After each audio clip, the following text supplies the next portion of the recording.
Good morning, I'm Dan Owen, and this is Passage Attack. Today, the passage under our consideration will be 1 Thessalonians chapter 5, verses 12 through 22. So turn your Bibles there.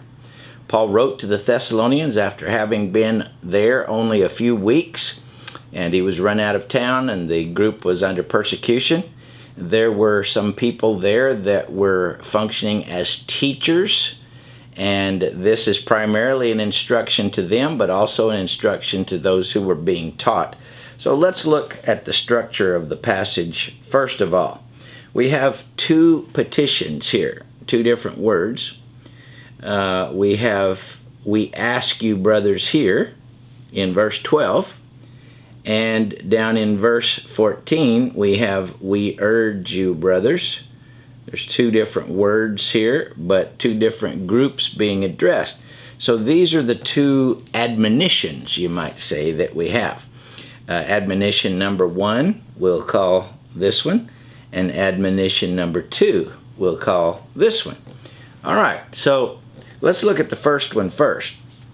The first one is basically an admonition to the congregation, to those that were receiving instruction or being taught.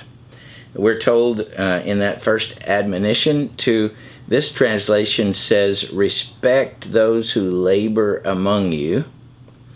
Really, the verb here should probably better be translated know.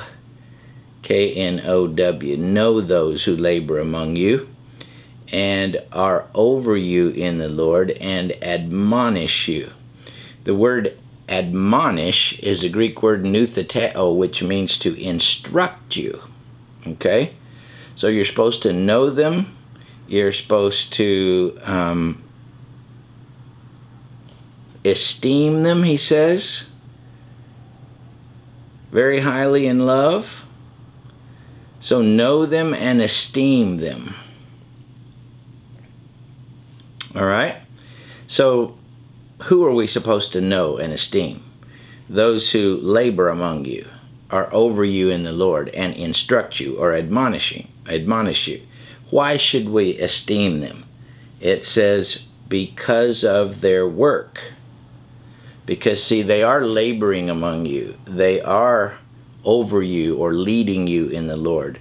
They are instructing you. And because of that work, we are to get to know them, and we are to esteem them.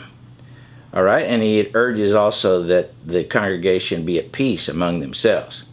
Then the second admonition that we have down here as admonition number 2, he says, we urge you, brothers, notice, to admonish.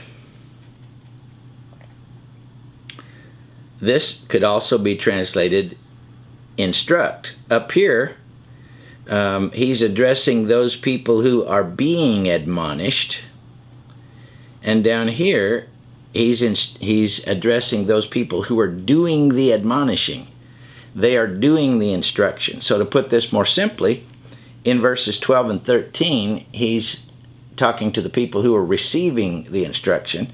In verse 14, he's talking to the people that are giving the instruction.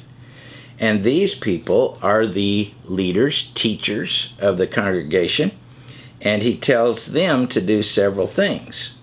He tells them to admonish. He tells them to encourage the faithful. He tells them to help the weak. He tells them to be patient toward all. See, these people are in a leadership role, and they are responsible to look after the other people. They're the ones giving the instruction, all right? Also, he says, see that no one repays evil for evil. In other words, you're trying to guide people in good relations. And then he says, but always seek to do good to one another and to everyone. Now notice, one another would be the leaders, fellow leaders.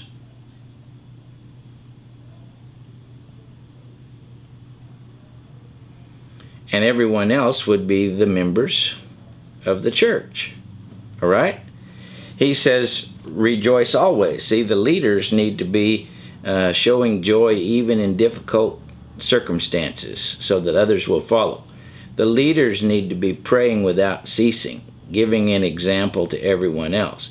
They need to be giving thanks in all circumstances. See?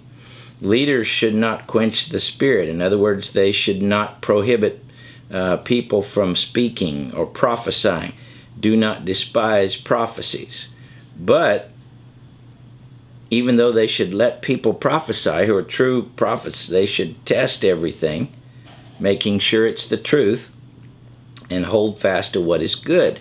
Only if it's the truth, and they should abstain from every form of evil.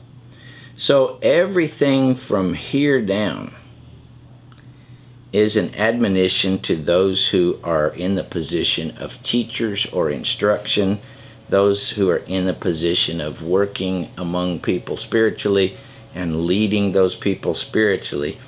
Everything up in verses 12 and 13 is an admonition to those who are receiving the instruction, those who are being led, and they need to get to know those good teachers and those good leaders and esteem them because of their work in the Lord.